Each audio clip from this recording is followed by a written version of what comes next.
Alrighty everyone, welcome back. Happy Sunday everybody. I hope you're all having an amazing weekend so far.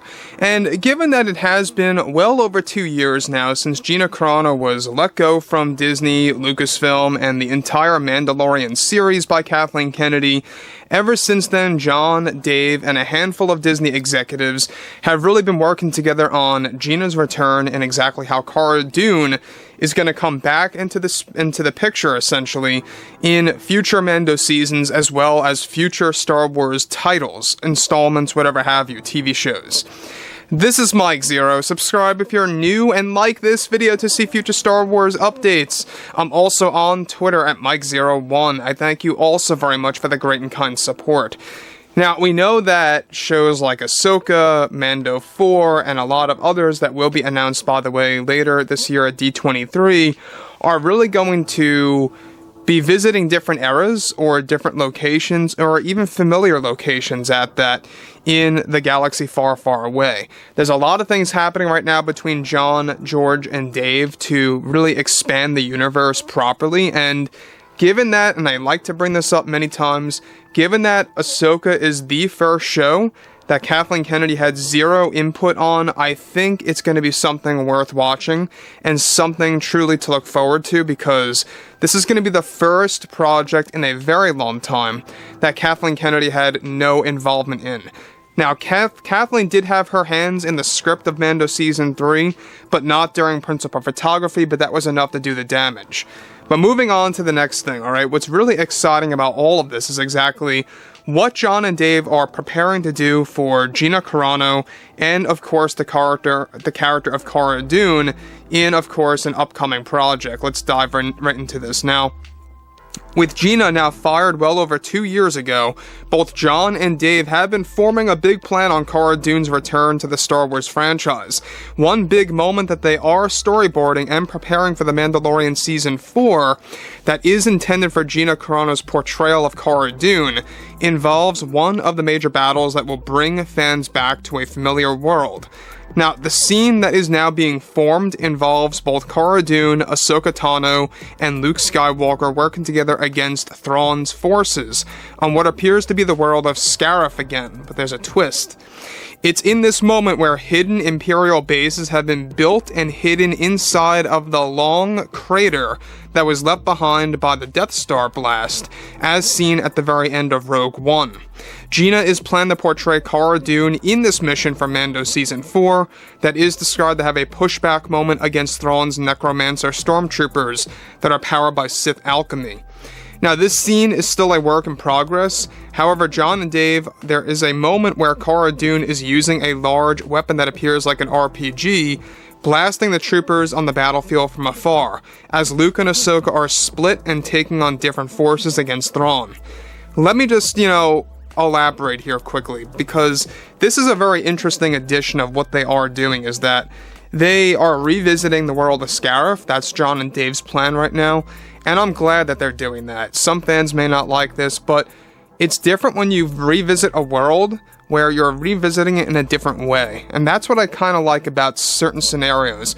We've had, other examples of that before in the past Star Wars projects, but this one I think is a very special way to go back to a familiar world. The fact that they are revisiting Scarif, but not in the way that you would think. Not where it's all, a beautiful beach with water and palm trees, right? It's not like that at all.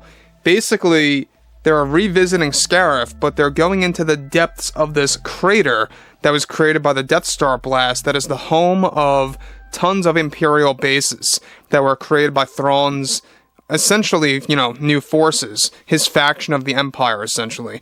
And what's really interesting about that is that this really does kind of create some kind of connection with Rogue One. Now, could this be the reason why Tony Gilroy is reportedly involved in Mando Season 4? It could very well be, by the way, guys. It could absolutely be the reason why, because they're having him, inform John and Dave on how to properly develop Scarif and the surrounding lore around Scarif, or they're just, respecting Tony's vision or his creation. But let's, move further into all of this. Now, we know that Ahsoka, the show, speaking of course, is that it's going to set up the whole heir to the Empire where it's basically going to be their own take on that in a different way, but only the beginning. And it's going to have a lot to do with Thrawn's new forces, these new necromancer stormtroopers. We'll talk about that a little bit later. But there's a lot of things coming this way in August that's going to set everything up for Mando Season 4, so keep your eye on all of that. Now, this is also where we get a lot of things, coming together, is that on top of this, John and Dave, and their plan here is to have Cara Dune instructing the whole team to infiltrate this hidden base within the Scarif crater. This team is described to be a series of soldiers. This is where Cara Dune then begins fighting the Necromancer's troopers up close and personal on the battleground in some of the storyboard illustration descriptions, and eventually making her way into Thrawn's base and meeting back up with Luke and Ahsoka. Luke and Ahsoka are reportedly in seek of a new Dark Jedi that is not Baylan nor Shin Hati, but a new one, since Mando is set to take place after Ahsoka. Disney executives have been really enjoying John and Dave's direction for the use of Gina and Cara Dune from Mando 4, and that this storyboard is currently being finalized for use in the script already as we speak. Now, again, going back to the whole Dark Jedi thing, in the Ahsoka series, the first season that's coming out this August, we have two Dark Jedi. We have Baylan and we have Shin. Now, this new Dark Jedi that Luke and Ahsoka are in search of is not any of those, alright? It's not any of those Dark Jedi that you saw in the Ahsoka trailer. It is someone different, and it makes you wonder, could this very well be the canonization of Joruus C'baoth? Very, very possible. If you guys have read the Thrawn trilogy, you will know that Joruus C'baoth was a Dark Jedi, but he was a clone of an actual Jedi, per se. Very interesting. He has this real, wizardy looking design to himself. It's a very menacing looking character. He's the guy responsible for creating a Luke Skywalker clone in Star Wars Legends, mind you. So there's a lot of great opportunities here, and with Jon Favreau pointing things out just 2 days ago that they are absolutely driven by reincarnating or reestablishing a lot of Legend stories into the live-action adaptations. This could very well be Joruus C'baoth, there's no doubt about it. Could it be someone different that's based on Joruus C'baoth? It could also easily be something like that as well, where it's kind of like an homage to the character, right? A new version, if you will. So overall, there's a lot of things happening here. The return to Scarif inside of this crater is interesting.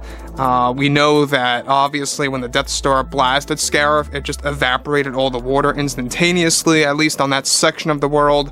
So there's a lot of things that are like a mashup of Rogue One, Heir to the Empire, and little aspects of other Legends books here in this very given scene in Mando Season 4, and you can see where John and Dave are going.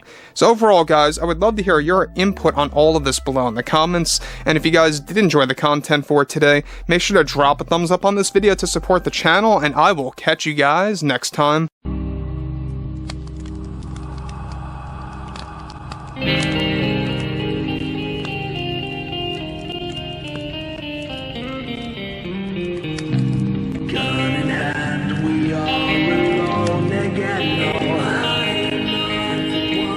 From night